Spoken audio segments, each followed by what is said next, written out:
Bueno, Carlos, queremos conocer cómo vienen trabajando en esta iniciativa del proyecto Rodillo y, bueno, de qué se trata este termómetro del COVID-19.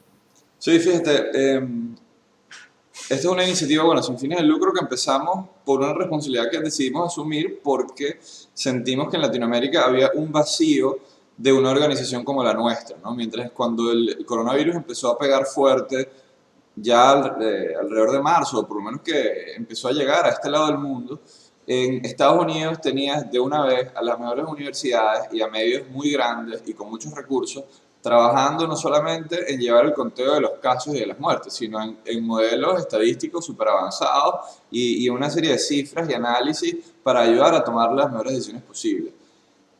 Al nosotros ver qué estaba disponible en Latinoamérica, porque nuestro equipo de trabajo está allá, nuestra familia está allá, nuestros amigos están allá. Por ejemplo, el equipo de nosotros somos una, todos los que estamos en Proyecto Río y somos de Condor, que es una agencia de marketing, pero nosotros, nuestro equipo está en Latinoamérica, está en Colombia, está en Chile, está en México, está en Venezuela.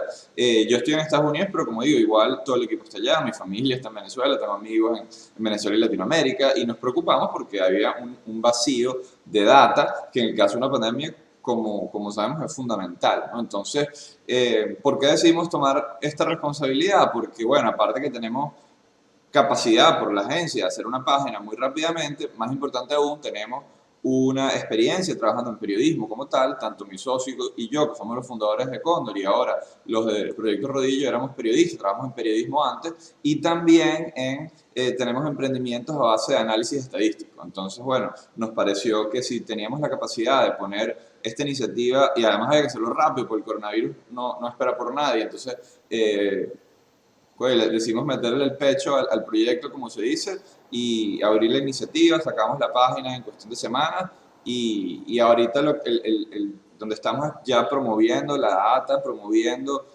darle contexto a las cosas y el análisis para ver no solamente cuáles regiones están graves, sino cuáles regiones también ya están en un punto donde se puede volver a la normalidad, porque definitivamente el no volver a la normalidad, cuando es lógico hacerlo de manera responsable, tiene el mismo costo, tanto económico como social, de no de darle la importancia que tiene el coronavirus en las situaciones que sí están graves. Entonces, este es más o menos un poquito la historia del proyecto. Claro, bueno, el tema de la información, las mediciones, la data actualizada ha sido crítico. Recordemos que, bueno, primero, cuestionamientos al inicio de la pandemia respecto de cómo medía e informaba China los casos.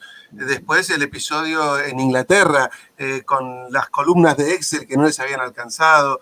Bueno, en distintos lugares. ¿Cómo fueron lidiando con esta situación para tratar de acceder a información confiable? Sí, fíjate, ahí hay varios puntos, ¿no? Por un lado, el periodismo ejerce una labor importantísima. O sea, la data nunca va a ser perfecta. Y eso no hay mayor problema, pero, oye, cuando tú ves, por ejemplo, como el caso es como Venezuela, como Cuba, donde no, aquí no está pasando nada y es público y notorio que la gente se está muriendo, están sacando muertos, que hay gente que va y hay pisos llenos de enfermos, que los doctores que están en los hospitales están diciendo, mira, aquí no cabe más nadie, esto es un desastre, y los reportes oficiales lo que dicen es, no, sí, 2 muertos en la última semana, no, 5 casos nuevos, 3 casos por cada 100.000 habitantes en la última semana. Bueno, obviamente eso es simplemente totalmente falso, ¿no? Pues el caso de Cuba, el caso de Venezuela, es imposible usar la data. Ahora, que hay una falla en ciertas regiones, ya esas cosas se pueden empezar a medir y justamente con la poca data que se tiene se puede saber. Por ejemplo, algo que ayuda muchísimo es el porcentaje de muertes. Si tú ves que el porcentaje de muertes está en... Porque tú puedes estar reportando casos, pero esos casos pueden ser solo los más graves porque solamente se le están haciendo pruebas a la gente más grave. Entonces, si el porcentaje de muerte está en 12-15%, como era el caso, por ejemplo, de México al principio de la pandemia, tú dices, mira, no solo, a lo mejor los números están bien, pero es porque simplemente no estás haciendo pruebas, entonces que es igual de grave. Entonces, ¿qué sirve hacer unas poquitas pruebas y reportar los números correctamente si no estás haciendo pruebas suficientes, ¿no? Entonces, hay una parte que no solamente es, vamos a decir mentiras con la data, a lo mejor tú estás diciendo la verdad con la data, pero no estás haciendo un esfuerzo en hacer pruebas. Y si no estás haciendo pruebas, todo lo demás se cae también y es igual de poco confiable, igual de, no solamente poco confiable, lo más importante aún es que no tienes cómo tomar decisiones para mejorar la situación en los hospitales, decidir a dónde vas a mandar recursos a hospitales, decidir qué zonas de verdad hay que tener mucho cuidado con las medidas restrictivas y qué zonas en realidad están ya listas para empezar a una reapertura. Entonces con eso es lo que lidiamos. Sí tenemos ya, como te digo, cuando la data ya es muy grave, y demasiado poco confiable, caso Venezuela, caso Cuba, Bolivia y Nicaragua se están empezando a parecer a Venezuela y Cuba, entonces ya nosotros ponemos simplemente un aviso en la página, mira, esta data es tan poco confiable que no queremos dar ninguna evaluación de la situación, porque todo el sentido de la página y lo que llamamos el termómetro de colores es eso, ¿no? Que si estás en rojo estás muy grave, estás en anaranjado estás grave, amarillo es delicado y verde es ya controlada la situación. Oye, Ujú. no nos Carlos, sentimos cómodos dándole sus colores a data en la que no confiamos. ¿cómo estás, Carlos? Buen día. Quería consultarte cómo están haciendo con Brasil, por ejemplo, que en un momento dejó de cargar los datos.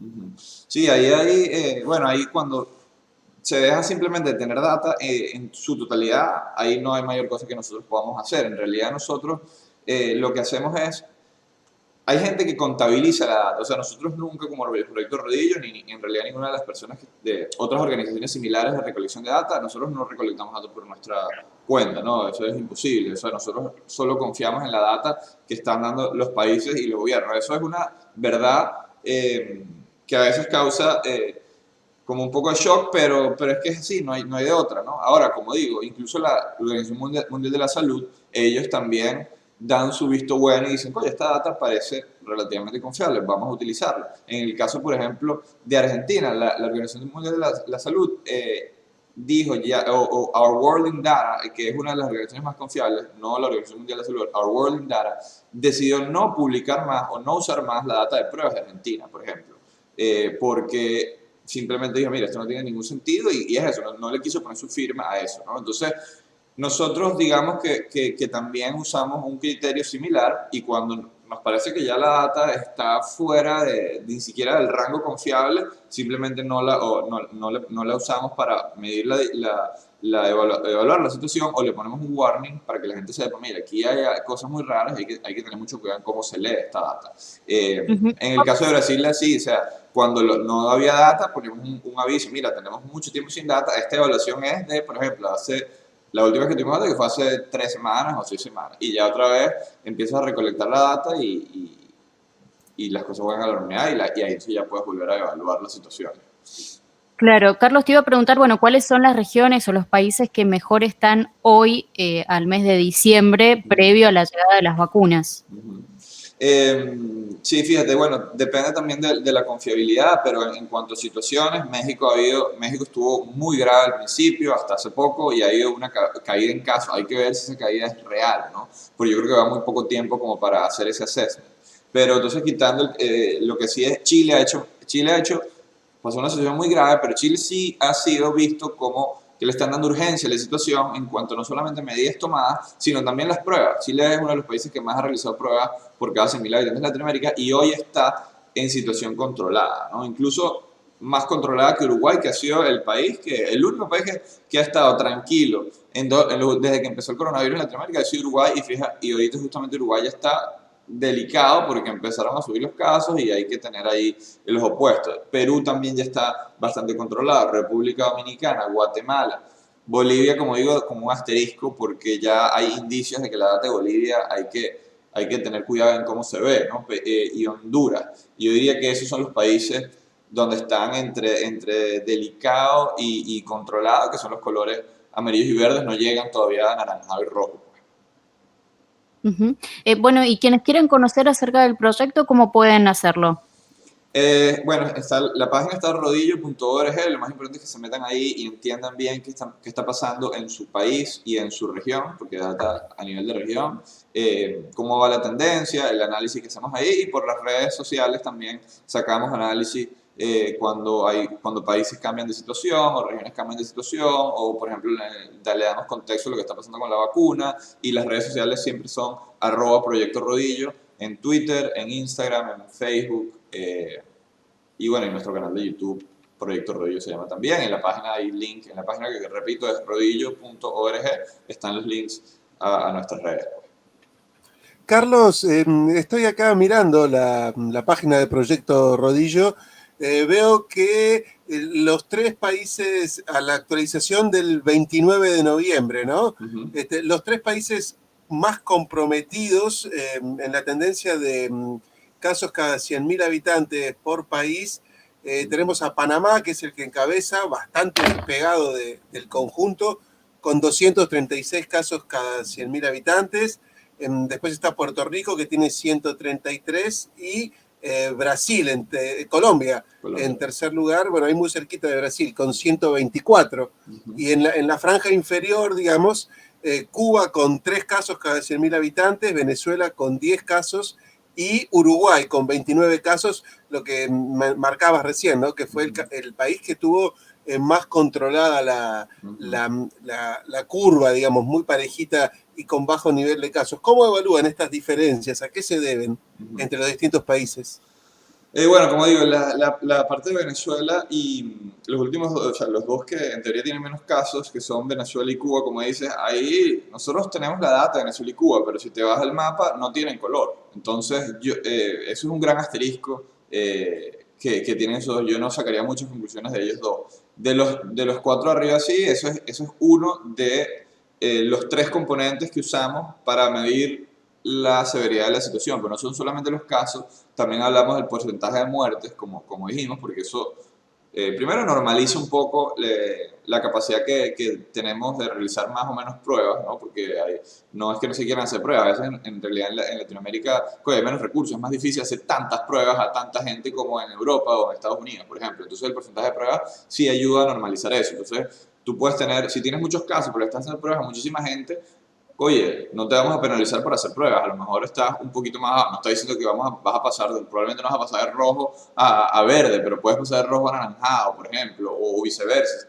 Entonces, bueno, esos son los, sí, definitivamente son los 4 países en cuanto a casos, falta ver entonces el porcentaje de muertes. Pues. Y bueno, y los países que han caído también estrepitosamente, hay que mantenerlo un ojo puesto tanto desde el punto de vista del porcentaje de muertes como desde el punto de vista del día a día de los reportes oficiales que están sacando los ministerios de salud para ver si tienen coherencia y sobre todo si se están siguiendo realizando pruebas, caso México, caso Bolivia e incluso caso Argentina, y ojalá sea verdad, ojalá se hayan venido realizando las mismas pruebas desde hace ya mes y medio, que Argentina ha bajado estrepitosamente en el caso. Si ves esa curva de la que estamos hablando, Argentina a finales de octubre había alcanzado la segunda peor situación de Latinoamérica desde que comenzó el virus, después de Chile a principios de junio, y ahorita ya Panamá está entonces superó a Argentina en cuanto a esa peor situación, no solamente hoy en día, sino como el récord, digamos, un récord negativo. Entonces ya está Panamá hoy casi en la peor situación general de Latinoamérica, incluso superando Chile. Si la tendencia sigue, la semana que viene va a superar Chile. Pues. Claro, justamente estoy mirando la curva de Chile porque es llamativa respecto del comportamiento de los otros países. Tuvo un pico muy fuerte en mayo y junio, llegando al récord, por ejemplo, de los que están relevados en casos cada 100.000 habitantes, pero después una bajada muy pronunciada. Hoy tiene 56 casos cada 100.000 habitantes. ¿Ustedes han estudiado la estrategia chilena? ¿Cómo se logró esa bajada tan abrupta de casos? Sí, bueno, fíjate, Chile, primero le han dado importancia, como estamos diciendo nosotros, le están dando importancia a la ciencia, están haciendo pruebas y están tomando decisiones en base a la data, ¿no? Eso es fundamental. Segundo, y en ese momento vamos a decir que había un consenso en que esa era la medida, en una cuarentena súper estricta en su momento. Fíjate que eso ya estamos hablando entre mayo y junio. Hoy en día es más difícil como gobierno. La gente le ha perdido un poco el miedo, ¿no?, al coronavirus, se ha cansado también, ¿no? Ya tenemos casi un año en esto. Entonces, hoy en día no va a ser tan vamos a decir, fácil implementar una cuarentena estricta en todo el país o incluso en todas las regiones graves como se hizo en Chile. Entonces hay que buscar unas medidas un poquito más creativas. Pero Chile definitivamente fue eso, ¿no? Se hicieron pruebas, o sea, se aumentó la capacidad de hacer pruebas rápidamente y se vio la data. No fue fácil, les tomó meses. Pero bueno, fíjate que como dices tú, se ha controlado bastante y eso era algo preocupante en el caso de Argentina, porque cuando hay un pico y vuelves a bajar y vuelves a empezar a subir, ya te dices, bueno, ya yo vi cómo controlar esto, ya yo sé cómo hacer. Mientras que Argentina venía subiendo, fíjate la curva argentina, desde mayo viene subiendo lento pero seguro, y eso era lo que asustaba un poco en el caso de Argentina, que oye, no se ha demostrado capacidad, porque Perú, más bien Perú tuvo un pico, vuelve a bajar, vuelve a subir, pero bueno, por lo menos ahí tú sabes que sabes controlar la situación y a la hora de lo peor, bueno, subes las medidas hacia lo que hiciste en su momento y debería bajar rápidamente. Argentina no, pero bueno, menos mal que ya los casos han venido en bajada, como digo, ojalá la data sea confiable.